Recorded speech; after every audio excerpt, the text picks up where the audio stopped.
2. Démocratie. Ceux qui ne sont pas encore convaincus de mes propos me diront « C'est bon, les élections présidentielles se rapprochent à grands pas, on va faire dégager ces bouffons, pas la peine de prendre la mouche. » Je vous répondrai « Pour mettre qui ?» Autant sous Sarkozy, si nous fermons les yeux, sur tous les coups bas et toutes les hautes trahisons, nous sommes d'accord. Nous avons eu une politique de droite, nous sommes d'accord.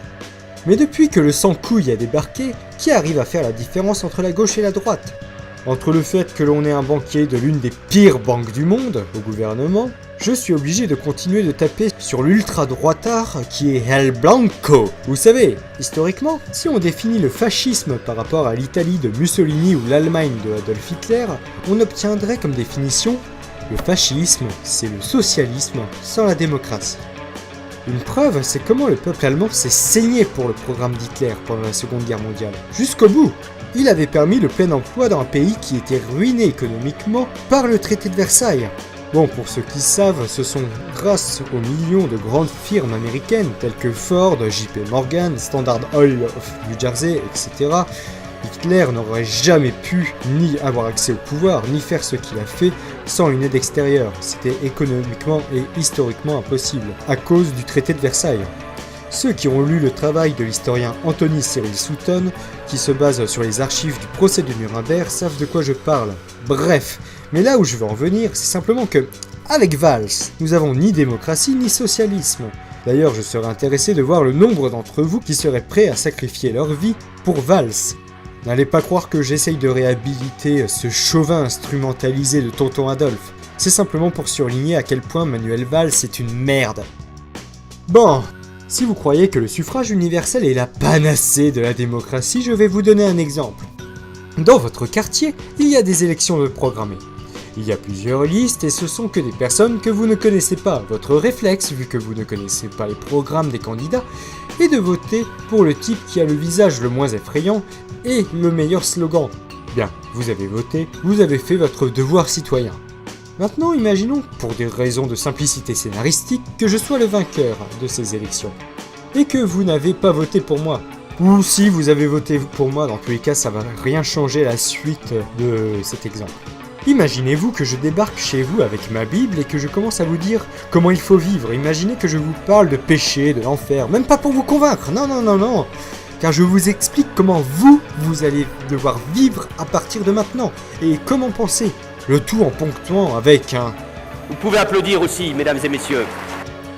Normalement, après cela, et après m'avoir calmé à grands coups de poing dans la gueule, dans ce genre de situation, la première phrase qui devrait sortir de votre bouche est « Vous n'avez aucune légitimité à contrôler ma vie ».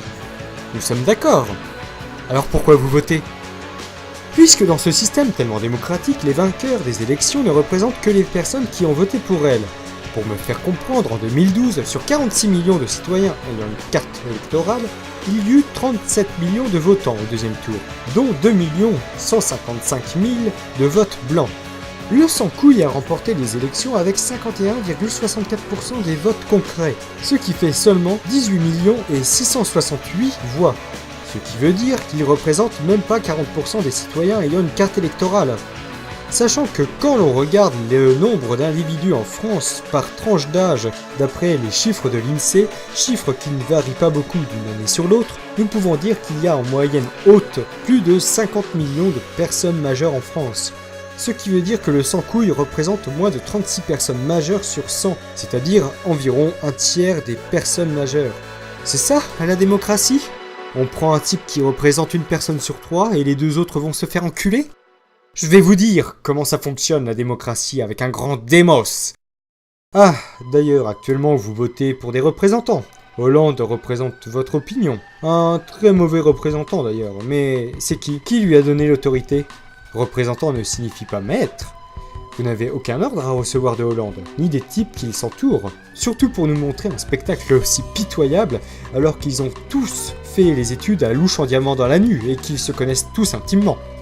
Parfois, il arrivera que légitimement, vous devriez avoir à communiquer par intermédiaire, que vous soyez contraint d'élire un représentant. Vous faites une liste des plus compétents en diplomatie et ayant le plus de tempérance en bouche parmi vous. Et vous faites un tirage au sort à la courte paille. Ensuite, vous faites écrire tout ce que vous auriez voulu dire aux personnes que vous ne pouvez pas aller voir. Rien ne doit être ajouté ou enlevé à la lecture du texte. Le représentant doit être totalement objectif et s'en tenir à ce que vous lui avez demandé. Si la rencontre a provoqué un événement préjudiciable pour la communauté ou pour autrui, pour cause d'incompétence ou de corruption, il y aura une enquête publique. Il est de l'autorité de la communauté respective de châtier à mesure respectable tout ce qui pourrait provoquer un accident diplomatique. Ce qui veut dire que si jamais un Catalan, une gélatine, un nain voleur ou tout autre opportuniste nuisible. Nous ne ferons pas l'erreur de David Cameron, rassurez-vous. Nous n'allons pas faire de référendum pour la sortie de la France de l'Union européenne, ça je puis vous l'affirmer. Non, nous croyons à la démocratie, mais nous croyons aux bonnes questions par rapport aux bonnes réponses.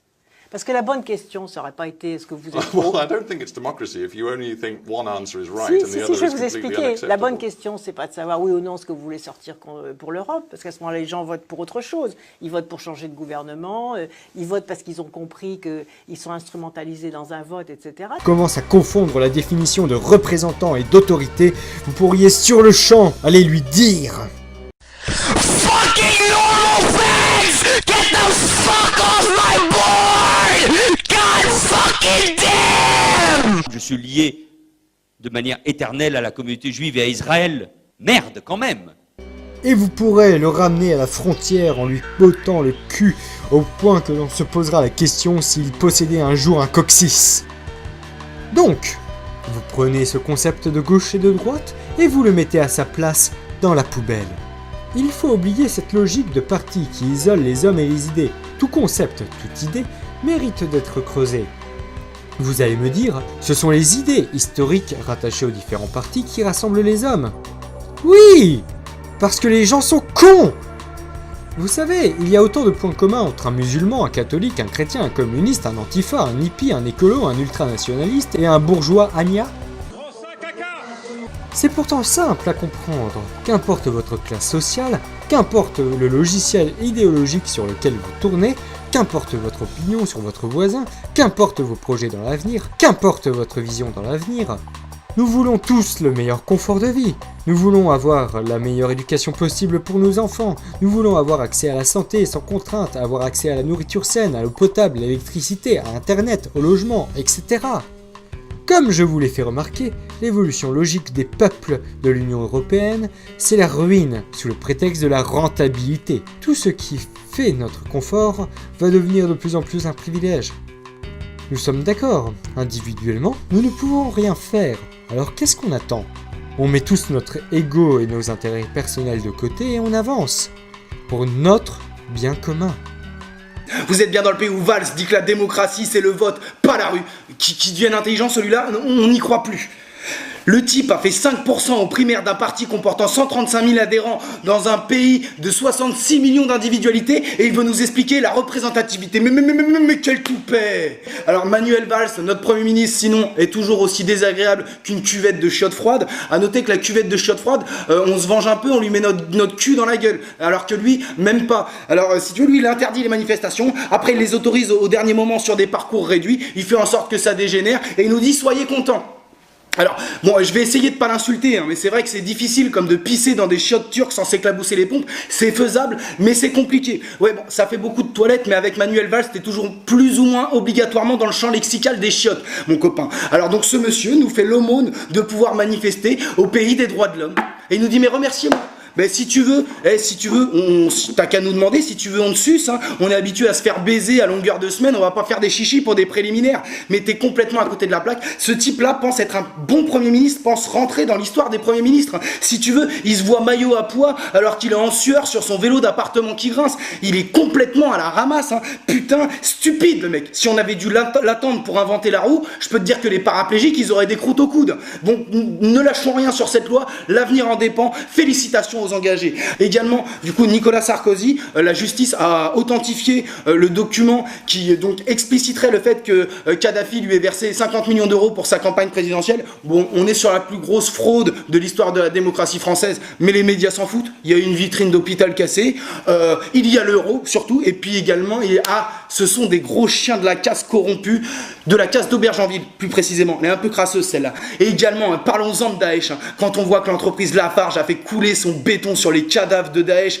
par cannibalisme capitaliste, ben vous savez quoi, mais moi je me dis que si on devait rétablir la peine de mort, ce dont je suis pas pour du tout, ben ce serait plus pour ce genre d'enculés là que pour ces mômes là, paumés, qui se font laver le cerveau, qui n'ont plus à qui la France n'offre aucun espoir et qui se raccrochent au seul espoir que veut bien leur vendre des escrocs meurtriers, à savoir celui d'une mort faussement utile. Ces choses que je dis, je le pense un peu en fait. Enfin, on va finir par une citation de Mohamed Ali, qui était un grand homme qui a disparu, qui nous a malheureusement quittés et qui avait dit que vous soyez musulman, chrétien ou juif n'a pas d'importance. Si vous croyez en Dieu, vous devriez penser que chaque être humain fait partie d'une seule et même famille.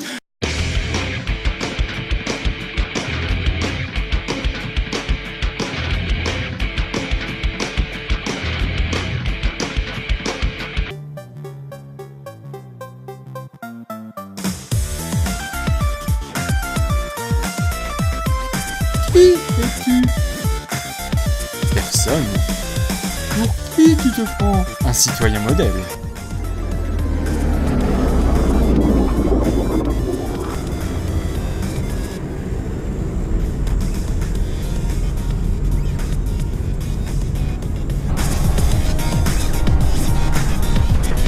Félicitations, tu t'es fait remarquer. Et maintenant, quelle est la prochaine étape de ton plan? Purger cette hypocrisie.